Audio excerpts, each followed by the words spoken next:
রাস্তা দিয়ে যখন আমরা গাড়ি নিয়ে যাচ্ছি, একটা বিড়াল পেরিয়ে গেলে আমরা দাঁড়িয়ে যাই, একজন যাক আগে সে মরুক, তারপরে আমি যাব, সে মরুক তারপরে আমি যাব। আমরা কত কুসংস্কারাচ্ছন্ন হয়ে আছি, একটা বার ভেবে দেখুন তো। আজকের সমাজে আমরা এই কুসংস্কার থেকে যদি না বেরিয়ে আসতে পারি, কোনোদিন আমরা মাথা উঁচু করে দাঁড়াতে পারবো না। যে সমাজে একের পর এক আমাদের ব্যাধি ভরা। আচ্ছা, একটা বার আপনাদের গ্রামে যাদের সন্তান সন্ততি হয় না, তাদের কি বলে গো মা? বাঁচা বলে, তাই তো? আচ্ছা, সত্যি করে বলুন, যদি পাড়ায় থেকে থাকে বা গ্রামে থেকে থাকে বা কারোর বাড়ির পাশে থেকে থাকে, আপনারা সকাল সন্ধ্যা যদি শুভ কাজে বের হওয়ার সময় যদি মুখ দেখেন, কি মনে হয়? সত্যি কথা বলবেন? হ্যাঁ, অশুভ মনে হয় তো। আর সকাল হওয়ার সঙ্গে সঙ্গে যাকে স্মরণ করছেন, যার জন্য আজ এই জায়গায় এসে আমরা দাঁড়াতে পেরেছি, সেই গৌরাঙ্গ মহাপ্রভু, তিনি কটা বিয়ে করেছিলেন গো? হ্যাঁ,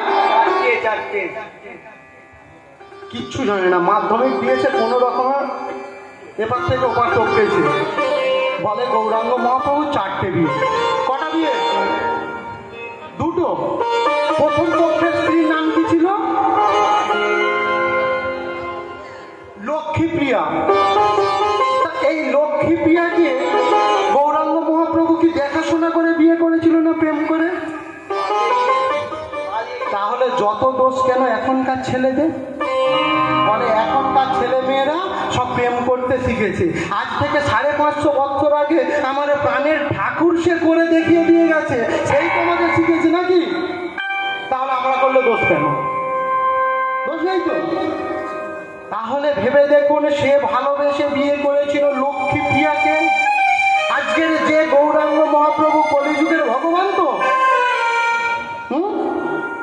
কৃষ্ণ কলিযুগে গৌরাঙ্গ হয়ে এসেছেন, আমরা শাস্ত্রে সেটা জানছি তো। সম্পূর্ণ ভুল।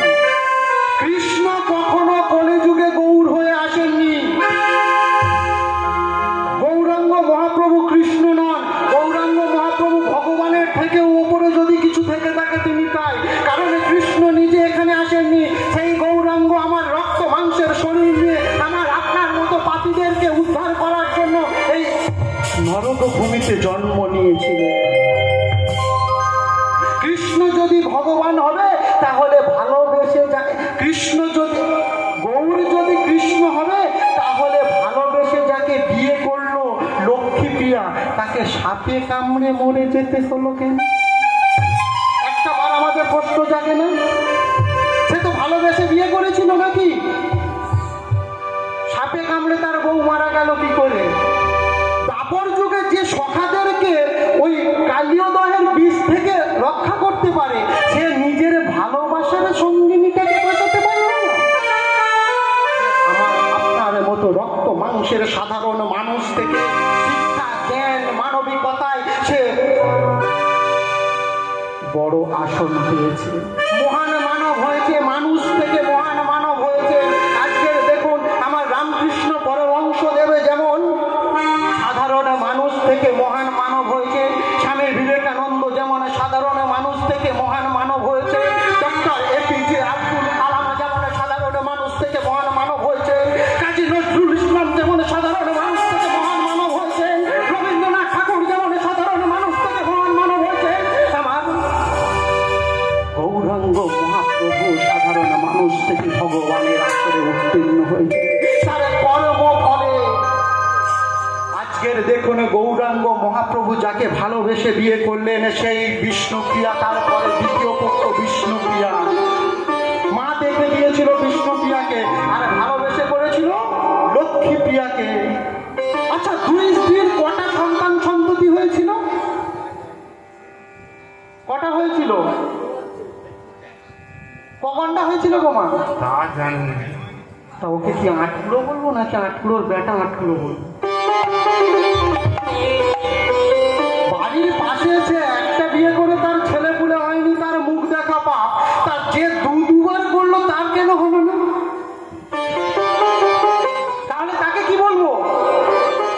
কত বিশ্বাসে আমরা মেতে আছি দেখুন, তবে এখানে একটা জায়গা আছে, সেই জায়গাটা আমাদের বুঝতে হবে।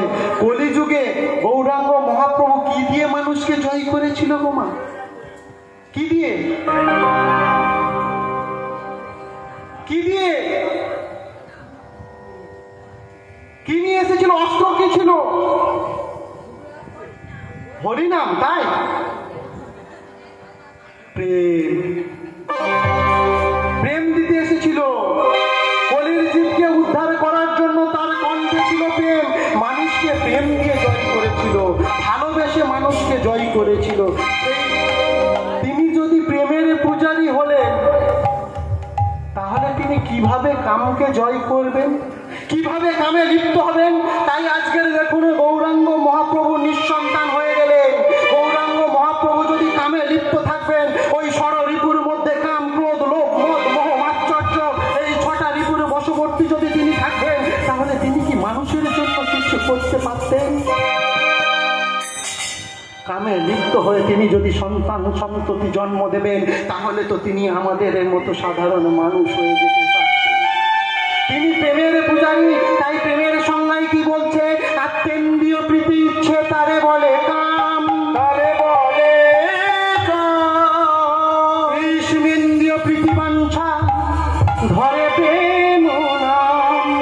কৃষ্ণেন্দ্রিয় প্রীতি বাঞ্ছা ধরে প্রেম, প্রেম নাম। আত্মার পরিতৃপ্তির জন্য